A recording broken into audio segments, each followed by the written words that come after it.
પૂર્વોત્તર રાજ્યોમાં ભારે વરસાદ બાદ પૂરનો પ્રકોપ જોવા મળ્યો છે। આસામ, અરુણાચલ પ્રદેશ, સિક્કિમ, મણિપુર, ત્રિપુરામાં ભારે વરસાદે વિનાશ વેર્યો છે।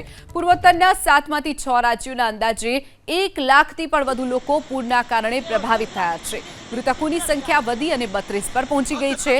ભારે વરસાદના કારણે બ્રહ્મપુત્રા નદી ખતરાના નિશાન પર વહી રહી છે। આસામના 15 જિલ્લામાં પૂરના ચપેટમાં આવ્યા છે, ત્યારે મણિપુર અને ત્રિપુરામાં જળબંબાકારની સ્થિતિ છે।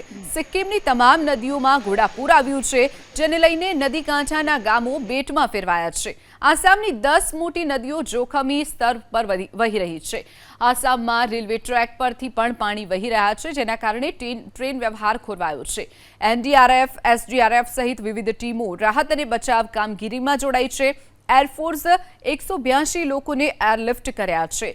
ઇમ્ફાલ પૂર્વે તથા પશ્ચિમના વિસ્તારોમાં 408 લોકોનું રેસ્ક્યુ કરવામાં આવ્યું। ત્રિપુરામાં સતત વરસાદના કારણે અનેક વિસ્તારમાં પાણી ભરાઈ ગયા છે, તો ત્રિપુરામાં 1300થી પણ વધુ પરિવારોએ રાહત છાવણીમાં આશરો લેવાની ફરજ પડી છે। કેન્દ્રીય ગૃહમંત્રી અમિત શાહે આસામ, અરુણાચલ પ્રદેશ અને સિક્કિમના મુખ્યમંત્રીઓ અને મણિપુરના રાજ્યપાલ સાથે તેમના રાજ્યોની સ્થિતિ અંગે માહિતી મેળવી હતી અને સંભવિત તમામ મદદની ખાતરી પણ આપી છે। તો કેન્દ્રીય ગૃહમંત્રી અમિત શાહે તમામ જે પૂરગ્રસ્ત વિસ્તારો છે તેના મુખ્યમંત્રી અને રાજ્યપાલો સાથે વાતચીત કરી છે। ટેલિફોનિક વાતચીતમાં તેમણે તમામ શક્યતા મદદ પહોંચાડવા માટેની પણ વાત કરી છે। સિક્કિમમાં જે પૂરની સ્થિતિ છે, સિક્કિમ, અરુણાચલ પ્રદેશ, ત્રિપુરામાં જે પૂર આવ્યું છે, જેના કારણે અત્યાર સુધી મૃત્યુઆંક 132 પર પહોંચી ચૂક્યો છે। અત્યાર સુધી વરસાદથી અનેક લોકો પ્રભાવિત થયા છે, અનેક લોકોને સ્થળાંતર કરવાની ફરજ પડી છે।